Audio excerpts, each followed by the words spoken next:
Hey guys, Sam here from keycommerce.com. In this video, you're going to learn when you can actually increase your budget in Google Ads, especially in Google Shopping. Now, I'm here in a Google Ads account right now. This is a fresh account that we've just started running this Google Shopping campaign for, and it is going really well. It's already generated $6,000 in sales in about 3 weeks or so from $1,000. Of course, it depends on your break-even return on ad spend. So this is a great result for this new account, this new website. It's hit the ground running really, really well. I'm very happy with the results. And here we can see in the account, you may see this as well. It says limited by budget. Now let me explain what this means and how you're going to know if you can increase your budget. So what Google is telling us here is that even though our budget is set to a nice $60 a day, which is a good starting budget for a new shopping campaign, there's more eligible traffic out there that we could be showing for, but we're not, because our budget is capping the amount of clicks we're getting, the amount of impressions we're getting. So basically, each day, Google is showing our ads, but then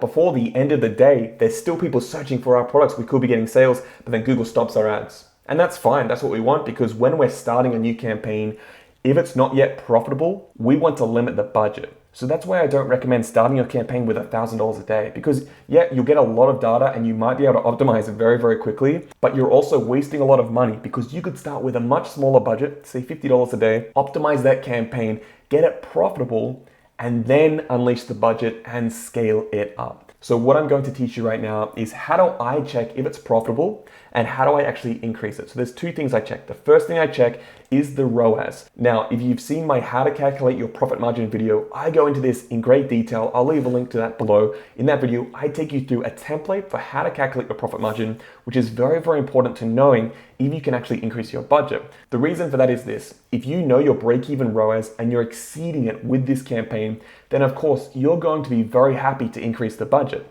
If it's profitable, I want to get as much profits as possible. I don't want to limit that campaign, especially when I have hundreds of products in stock ready to be shipped out. So you need to know your break-even ROAS. How to calculate that? Go watch that video, but then you get your calculator, pull it up right now, and all you need to do is this. You know your profit margin, so you just put in 1 divided by your profit margin as a decimal. So if your profit margin is 30%, you'd put in 0.3. So your break-even ROAS would be 3.33. How do you check that in your account? Go to columns, modify columns, conversions, conversion value divided by cost. This is another way of saying return on ad spend because it's your total sales divided by the cost. And what we have, 6.11.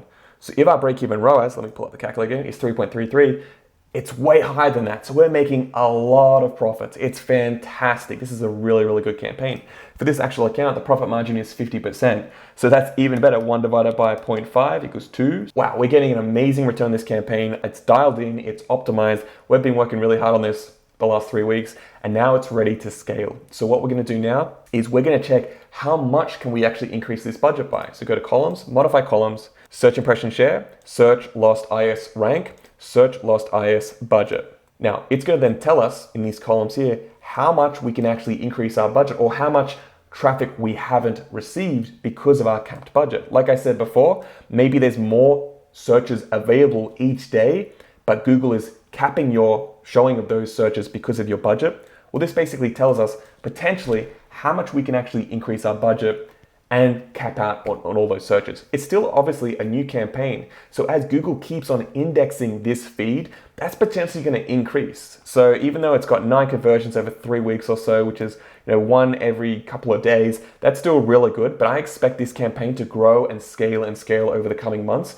as Google figures out more and more what I'm selling here. Now, so what do I do with this data? Would I use 8%? That means that I could increase this by 10%. What I like to do is 20 to 50% more just to see how it goes. So I'm gonna increase this up to $75 and then I'm gonna watch and see how it performs, okay? Really, really important. Now, I'm gonna answer the question here that a lot of people may ask, which is what is search impression share and what are these columns here? This is all about the Google Ads algorithm. And this is a very important part of optimizing your Google Ads account, not just shopping campaigns, but search, display. All the campaign types rely on this algorithm, which is, the algorithm is basically how you actually rank in the search results and how much you pay for those clicks. And it's a formula which is calculated by max CPC times by your quality score. I'm not going to go too deep into that in this video because that requires a whole other video. Big thing to teach you guys right now. But basically what it is saying is that we've missed out on 24.29% of our impressions because of a bad rank, or just because of our rank. It's not necessarily a bad rank. And your rank, because it's made up of your quality score times by your max CPC, we could be missing out on 24.9% impressions because of two factors. CPC, how much we're paying per click, our bid basically, or our quality score. Now, search campaigns have a clear quality score. You may have seen this as a column actually in your search campaigns on the keyword level. There's quality scores, which is made up of 3 different factors: your ad relevancy, your expected CTR, and your landing page experience.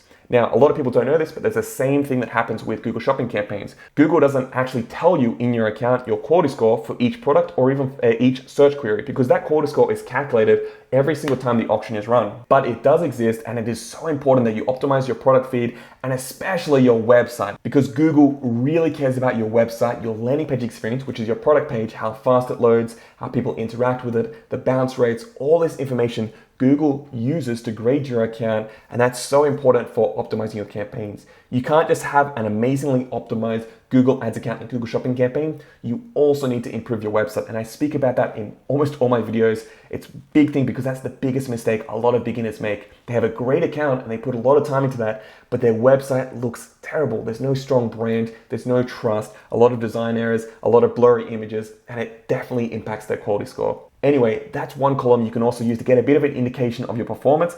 Don't rest too much on that because, of course, it really depends on how Google indexes your feed. Because if they've got it wrong and they don't know what you're selling, then that's, of course, going to be a much higher amount because your ad rank is going to be terrible for those keywords, those search queries, because people are going to go to your site and bounce right away, and Google's going to think you have a terrible website when really they just haven't figured out what products you're selling and who to show those products to on the shopping network. Anyway, guys, that's how you increase your budgets for your Google Shopping campaigns. A lot of information there for you guys. Hope that was helpful. If you have any feedback, let me know in the comments below. Like this video if it was helpful, and I look forward to seeing you in the next video.